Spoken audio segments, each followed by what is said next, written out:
ኮሪደርን በሚመለከት ዋና ሐሳቤው ለልጆቻችን መልካም ሀገር መልካም ከተማን ጥሎ መሄድ ነው።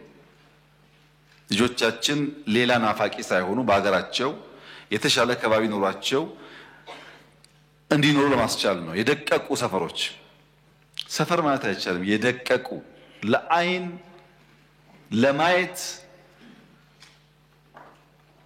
የሚያስቸግሩ ሰፈሮች ነው እየተቀየሩ ያሉት።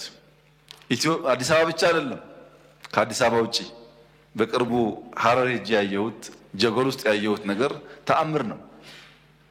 የሐረር ሕዝብ ይሰማኛል።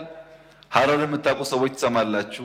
በሐረር ከተማ የተሰራው ስራ፣ በጀጎል የተሰራው ስራ ለልጆቻችን ያማረን ስፍራ ጥሎ የማለፍ መሻት ፍሬ እያፈራ መሆኑን ያመለክታል።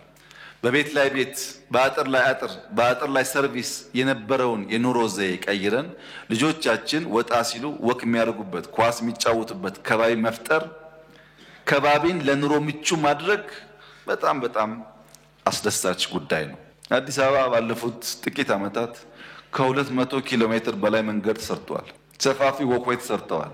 እናንተም እንዳያችሁት ከነበሩበት ከባቢ ተነስተው ሌላ ቦታ የሰፈሩ ወገኖቻችን በአካባቢያቸው የሌለ ቤት፣ የሌለ ትምህርት ቤት፣ የሌለ ፓርክ ተሰርቶላቸዋል። አዲስ አበባ ከተማ ውስጥ ህጋዊ ማስረጃ ኖሮት ወይ መሬት ወይ ካሳ ሳይከፈል የተነሳ አንድ ሰው እኔ እስከማውቀው የለም። አንድ ሰው ከ17 ቢሊዮን ብር በላይ ካሳ ተከፍሏል።